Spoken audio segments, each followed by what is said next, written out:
Today's episode is a client interview with Louis McKenna. He's actually from the UK and he landed a 97K role with one of the world's best tech companies. Enjoy. Okay, so Louis, tell us about life before Sword. Like, what was your job? What were you doing? And why was that not a very good path in the long run?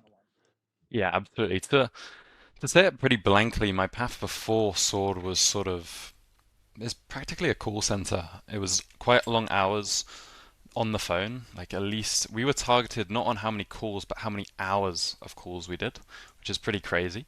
Um, and that it was just it was minimum wage. It was a very good basis for where I could learn skills and that type of thing. But when it comes to everything else, it was not providing what I wanted to. It was long hours. The commute was like awkwardly long. It was always in office. The pay, every part of it was not where I wanted to be and where I wanted to go. Hmm. Is it fair to say that your new role is like double from a pay perspective or It might even be triple. I'm not even joking, because wow. it's the base salary in the UK is 20. The minimum wage just got increased to 24,000, Hmm. and now it's 72,000. So I mean, we're nearly at that triple mark, and it's also the case that because I was under 21 when I first joined the call center job, um, that I had a reduced pay because the minimum wage is 21 when you get it. It was like 17, 18,000 plus commission and Wow. stuff. It did get bumped when I turned 21, but it's sort of the case that if you really want to look at it, like when I first joined the job, we're nearly in the quadruple. Do you know what I mean? Which is just Wow. unbelievable. Wow. Um, and it just shows like, wow, so it's Yeah. incredible how what's out there if you look. And of course, this is all in pounds. So if Yeah, we USify we that, convert you're it. at around like 20,000 in general. But man, it just sounds like a total upgrade in every sense of the word. I mean, it's not just financial. What else is it for you? Absolutely. I'll go through the list to be honest. One is that just that financial aspect, which is just unbelievable. And that's a part of many things, the base salary, the commission and the stock options, which is unbelievable. But more Mm. than that, it's the commute aspect. It's a hybrid role. So I'm in total commuting less. Everybody wants that. At the end of the day, commuting is just wasted time. Beyond that, it's the team. The team is incredible. Even people I'm not interacting with, Jack, it's really something. Like the CEO, Christina, is something that I love being inspired by the CEO, someone who I'm not going to be interacting with, but someone I know is leading the charge. And then it's also my co-workers, my boss, who's going to be my direct boss. Everyone there is absolutely what I want. Is what I want. Like the way the SDR manager described how he likes to work is like that's exactly what I want from an SDR manager. And so that's another part of it is co-workers as well. Mm. Um, but yeah, also the product I'm selling. You have to have passion in what you're selling. And I think for myself, it's like if you don't have a level of vigor and passion with what you're selling, you feel salesy. You don't feel like you're solving an issue for someone. And it's also the case that you become a better salesman. Like the thing I always go to is if you're a personal trainer and you just help someone lose 100 pounds, you're going to want to help everyone lose weight. You're going to be so invigorated by that. And so I think that's another huge part as well. Mm. Amazing. Amazing. Okay, tell me about the desire to move to tech sales. For you, was it something where like you always knew you wanted to do it, or did you picture something else?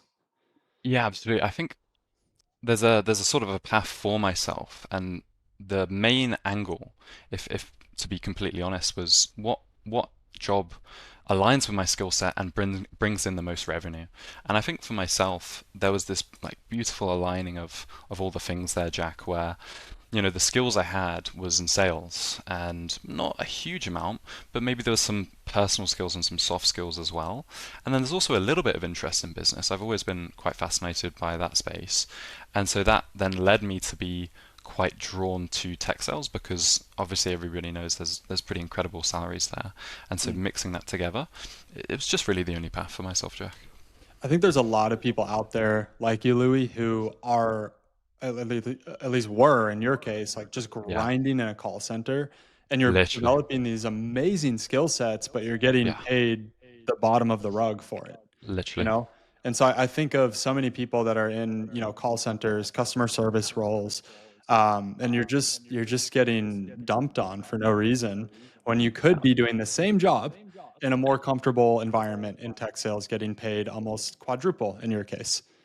Yeah, and I think it's also the case there, Jack, that we'll be fond on as much as we can with those roles that we were in because it's like, if we can battle really, we're selling stuff that's people aren't. It's not a need to have product. It might not even be a want to have product. It's like you're still going in there and putting in the reps and really pushing against that. When you come to a product you love, when you come to a product where you're just passionate about the team, you're gonna sell that like 100 times better. Do you know what I mean? Hmm. I fully agree. Yeah. And Yeah. and there is a fondness there of the Mm. early days of, Yeah, yeah. I'm never gonna forget that call center in your case. Like for me, I was a bus boy doing dishes Oh in the yeah. back of a bar for a whole summer, and I'm Yeah. like, I'll never forget this job. Um, Literally. it all develops us, but there's a brighter future ahead if we're willing to kind of step out For and sure. take some risk and commit. And so to that note, with regard to you transitioning, did you feel like there were any limiting beliefs, or did you feel like there were gonna be any blockers? Like, what were you worried about that might have not let you transition over? Yeah. Yeah, I will say that I do have a little bit of irrational sort of self-belief. I will say that where it's a bit like if I think I can do something, even if I don't think I can do something, I'll just say I can do it, and then hopefully it'll maybe go somewhere, maybe not. Yeah. I think that's a little bit of a factor, but there are doubts. There always is. It's like, there's we always hear, particularly young people like myself, Jack, where it's like the job market is crazy. You can apply for hundreds, and it's just like sending into the void. And I've even experienced that myself. We're going for previous jobs, where it literally feels like you are putting your application into a void and it's not really going anywhere. So I'd say that part is just like, can I really do it? Is this something that's going to work out? So I think it's those general anxieties that are sort of the big thing there. And it's also like you want to prove yourself to your family and say, hey, look, I've chosen this pretty tough path here, but I can do this. And people saying, just get this job in the meantime, just go for the easy one, but sticking it out and keeping going with that, I think is a another interesting aspect there as well. What did your family say when you told them the good news? It's just crazy. The moment it's so weird. I got the message at like 11:30 because they were based in the US, and I was like, "Is this even real?" And so immediately I called up my brother and my girlfriend and just told them, and I was like, oh, I was just crying. It was unbelievable. And I telling my mum, my mum didn't even like.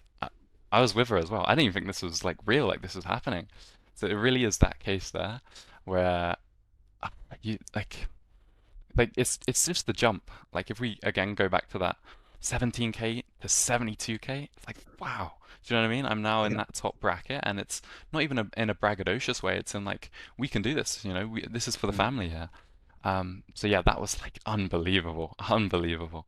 Dude, that's incredible. I'm sure they're so proud of you. And kind of to your point, like you proved to them, and that can be really hard when the most trusted people in your life are trying to give you exit ramps of like, Yeah, hey, like you don't need to prove this to anyone. You can just do this instead. Like we love you. And it comes from a good place, but it's also yeah, like you have to choose your hard in life and you have to have the conviction to walk that that's it. out. That's absolutely it. And I think like the choose your hard. I remember when you first said that to me, that really stuck out to me because there's always going to be an easier option. I'm sure there's like a chill gig that we can always go pick up, but and again, it's like you said, it's not malicious what they're trying to do. It's for your security. They don't want you to be jobless. They want you to have some sustained income there. But yeah, it's about choosing that hard and figuring out, what do you actually want, and you can go after that. So I think that's a pretty big part there. Yeah, there's a parallel to the story of Job from the Bible, right? Yeah. Where all his like good friends are like, "Job, what did you do, man? Like why like you must have Hmm. done something for all this bad stuff to be happening." And he's like, "Nope, Yeah. God is faithful." And Yeah. sure enough, God came through. He does every time. Take me back to where you and I first met. Like, where did we meet? Why Sword? Why did you end up deciding to partner with us? Yeah. It's sort of the big question there, Wysor, because I was in this place here where like I've always been a huge, huge. When I first heard Alex Hormozy, say about the SME 500 rather than the S&P 500, where it's about investing in yourself can is the quickest way to increase your salary. Could you put maybe 5 grand in a S&P 500 and get a 5-10% return if you're super lucky? Yeah, maybe. But you could instead invest £100, £1,000, whatever, however much money you have into yourself to get maybe a course or something, and that can lead to you having skills that are tens of thousands of pounds worth. Mm. And so I was looking, and I always held that belief very much inside of myself. So I was thinking, okay, how can I accelerate this? How can I like sort of jump the amount of time that this is going to take me to get to this goal? And that's why I started looking online, and I came across Sword, and we were chatting back and forth, and I think for myself it was really the case that I could feel how authentic you were being with what you were talking about when it came to the process, and even saying, hey, you can do this. It's not like talking about other courses that you can do. You totally can do this, but just watch out for this if you were going to go for that. So it's the authenticity of it that really and particularly drew me to you, Jack, and to Sword. Mm. But the baseline there was, how can I just jump ahead? Why can't I just skip this months of posting to the void and putting in applications? So that was like the big thing there, Jack. Yeah. Curiosity question. How long do Yeah. you think it would have taken you to do this on your own? I don't think I would have got it. I'm going to be honest. I don't think at all I would have got it. I think like, don't get me wrong, I'm like we were talking about earlier, where I have the maybe that irrational self-belief. Maybe I could have got something there, Mm. but eh, it would have taken longer, and it wouldn't have been the role I wanted. But more importantly, when I finally got the role, I wouldn't have felt confident in it. Sure, there's still some anxiety now, but it's on a completely different level because with Sword, you're getting taken along the process for how to learn and how to do the job, like we say, do the job to get the job. Mm. And so for myself, that's another huge part as well. Not just Yeah. about getting the job, but what you do when you have it. Yeah, and I think quick tangent there just for the listeners, like just so y'all know, there's other ways to get into tech sales. There's other boot camps, there's other Yeah. coaches. You can pay $500 to join these online boot camps. You just have to think about it from a business owner's perspective, though. If you're making $500 every time someone joins a boot camp and you're trying to make a livable wage, and these people are typically older, they have families, they have houses, how many $500 people a month do you have to let into your program to make enough money to pay the bills that month? You need a lot of people. How are you going to coach all those people? And so, Louis, to your point, like there's other ways in, and I'm very open about that. But if you want to do it quickly and if you want to do it one on one, you have to think from the business owner's perspective of are you worth their time or not? Yeah, it is a little bit of that incentive thing, but it's also the case where it's just like if you want to take it a little bit slower at your own pace, maybe that's okay. That's a path for yourself. There's no Mhm. good and bad here. It's just what you feel is right. But I think for myself, for those people who really want to get it as fast as possible, the one-on-one coaching is it's just the way. Do you know what I mean? Like having constant feedback that you can ask at any point. You Yeah. don't have to wait for responses. It's the fastest iteration rate if you use fancy words. Yeah, we turn people away all the time because they're not ready to go fast. It's like Yeah. this sword program is only for people that are trying to do this in the next few months. Otherwise, yeah, probably figure it out on your own for a bit until you're ready. What do you tell the person on the fence? Like they are aware of us, they think they want to get into tech sales, but they're not ready to pull trigger on an investment like that or a commitment like that. I think there is a side of it which is the preface, where it's like, do you know what you want? That is a part of it. Like that is an aspect. But if you're already on the fence, there's something that has led you to be here. There's been a level of curiosity where this isn't just about a fad that you've gone through. So to those people, I'd say, look, this is a choice that you've wanted to do now. Why not speed up the whole process? Rather than waiting and being constantly anxious if you're doing the right thing or not, you just get to know, oh, this is the right thing to do. And that way you don't have to have that constant anxiety of like, am I doing the right thing? Yes, you are in that whole interview process. So I think for me, it's more of a clarity thing that you gain so much from. Um, I'd say other things where it's just like, you have someone to go along with the review in the process. You're not like terrified along the way. But yeah, it's just about speeding it up and reducing that fear of am I doing the right thing? Yeah. I mean, even for my business, I've invested over $30,000 at this point in just coaching because I would rather know I'm doing things the right way than like, is that going to work? I hope. Maybe, maybe not. Exactly. Yeah. Um, I hear you there. Give people a little bit of an inside scoop of what it's actually like working one-on-one with me. Like maybe what's something that stuck out to you about my coaching style or something like that. The biggest thing for myself, other than just how surprisingly frequent you are with us, like it's like, wow, how's this, Jack? How are you responding? I don't know how many people you're working with, but like, how are you responding to me this many times? I'm like, this is unbelievable. But I think the biggest thing is like, although we want to go fast, we want to get you the job as quickly as possible. If it's the case that you're having a busy day, or even something personal is happening, or for whatever reason you just can't get out the applications that day, Jack will match that vibe. So if you want to go a bit slower, that's okay. We'll get one application out today. We'll even get none. That's okay. But then on those days where you want to, you've drank your Red Bull, you just want to smash out like 100 applications. Jack is with you every single way of the process. So it's like a scale that you can choose, and that blew me away. I remember one day literally working for like 6 hours straight on multiple different interview processes. And Jack, you were with me throughout that. I was like, what? And I was just so impressed by that. And that was a huge thing for me that stuck out to me. Because it's personal there. It's personal. Like if you want to go fast, Jack will match that. If you want to go slow, Jack will match that. Mm, That was me. Not yeah. to not to not to No, brag. thank you. Not to, play. I think some people underestimate the emotional component of a job search. And man, like you've been working 2 weeks on this one company and you're at the final round and you get denied. It's like who's there to catch you and to sit with you for a minute, dust you off and put you back on your feet.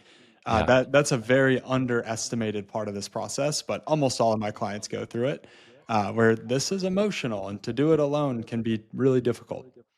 For sure. I feel like that's an underrated aspect, and it's almost like I don't think there's anything really like it in out there where like you've been telling your family or maybe your partner about this one job. I'm getting really close. I'm getting really close. I'm getting to this final stage one. They're thinking, obviously they're supportive with you, but they're thinking, okay, maybe this can become something. And then you come to them the next day and it's like a no. Like, it's like, come on, give me something here. Mm. Yeah, yeah. Okay, well, let me ask you this. Outside of almost quadrupling your income with one of the best tech companies out there, and by the way, that equity, most of the time, equity is like, oh, cool, but it never materializes. I think yours is going to materialize and you're going to be a happy camper one day. Yeah, But outside of all that, like that is a huge accomplishment, man.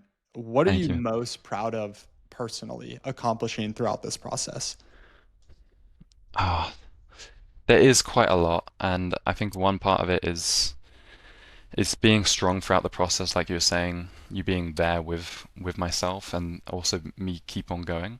But I think the biggest thing is really the skills I have gained, and in particular the confidence, if we can even call that a skill or an attribute, where I feel like I could go into any interview, even if I didn't know anything about the topic, like didn't know anything about it, for a company I haven't even researched, and destroy the interview. And then let's take that scenario and let's add in a tiny bit of research that I know how to do now. And then you just become an absolute monster in the interviews. And I think that's the biggest thing where I literally feel so confident going into these because you're speaking with like these are large companies in textiles, Hmm. really massive companies. And being able to speak to anyone in that process and calling people up that are like heads of these companies. So I think that's a huge thing. It's just confidence, confidence, confidence, confidence. Yeah, it's a skill set that doesn't leave you. And I think going back to what you first said, like you remained strong. You didn't give up. You had the fortitude, the persistence, and all of those lessons and those pills that we had to swallow together that were sometimes really painful. Those are what are going to actually propel you in the role and sustain your performance month to month. Yeah. So man, I'm so proud of you. What advice would you give others? There's a lot of other people out there still trying to get into tech sales. What advice would you give them? Advice? I don't want to be like a guru. I'm not quite a pro like you yet, Jack. But I'd say The biggest thing for myself is I'm having a little bit of that irrational self-confidence where we're gonna get real confidence. We're gonna get you to the point where we're confident with the interview process. We're gonna give you confident with the skills, but also like have a little bit of that self-belief. Know you can do some pretty crazy stuff. Be willing to dare in those aspects where you're a little bit unsure. So I'd say for myself that is an absolutely massive part of it. Mm. Just having that belief, self-belief. That's good. I don't know why I thought of this, but I played American football growing up. I have to say There you go. American because I'm with Yeah, someone yeah. from across the pond. And man, you would go to practice and you would just know you're going to get your stuff rocked. Like, you know, you're going to get hit in the mouth that day. But when you accept that and you're like, cool, it's going to happen, there's almost this freedom of that confidence to be like, it's going to happen. And I'm going to have the confidence to get up after and go at it again. And so I think a lot of what you're saying there is like, we've been taught through public schooling system that we have to be perfect, right? Like, it's a scale of 0 to 100. And Mm-mm-mm. that's not how life works because we can't be perfect. And so it's more about when you get knocked down, can you get up? Do you have that confidence to be like, I'm gonna get my stuff rocked and I'm gonna get up anyway, because that's the kind of person I am. And so I think Exactly. that's a great addition to the mindset of people trying to get into tech sales. Yeah, 100%. And like you said there, Jack, use those examples from your life. It's like, look into it. What have I done in the past where it's like I had no idea what I was doing, or I did know what I was getting into, and it was going to be crazy, but I still did it anyway. Everyone has that. Every single person has a moment like that. So I'd say that's another another big thing there. So good. Well, man, I am just so blown away by what God has done in your life. And I'm so excited to see how you're going to just grow from here. You are so worthy. You put in the work, you committed, you were humble, you were hungry, and you're here. And so, congratulations to you. Congratulations to your future family. And man, I'm just over the moon for you. Really, this process has been so good, Jack. Thank you so much for giving me this and this knowledge, and it's been unbelievable, the skills and, job aside, the skills I've gained from this and the journey itself. So Jack, thank you for everything. Thanks for watching that episode, y'all. Hope you enjoyed it. Look, what Louis said is so true. There are a bunch of ways into tech sales. And if you're someone who's trying to do this self-paced and you just want to dip your toe in the water of tech sales, there's a lot of ways you can do that without having to work one-on-one with a coach. In fact, I've linked below a completely free community and guide that will show you step-by-step how to get into tech sales on your own. But if you're someone who wants to do this in the next month or two and you're sick of the job search and you're ready to get hired, that is who we work with one-on-one. So there's another link below that's going to allow you to meet with my team, and my team's going to walk you through your situation and how Sword one-on-one coaching works to see if you're a fit. If you are a fit, that's when you'll work one-on-one with me, and we'll help you go get a job in the next month or two. Our program averages 38 days. We've helped over 200 people do it, all kinds of backgrounds. You don't need experience. You don't need a college degree. You just need to be willing to take a bet on yourself, and you need to be willing to work hard. That's it. In fact, if you guys do book a call with my team, I want you to mention a 90-day guarantee, because I'm so confident in what we do here at Sword that if you don't have a job you're happy with in 90 days of working with us, we give you your investment back. So there's really nothing to lose if you're actually serious about getting into tech sales. You can grab that link to meet with my team below as well. God bless you guys.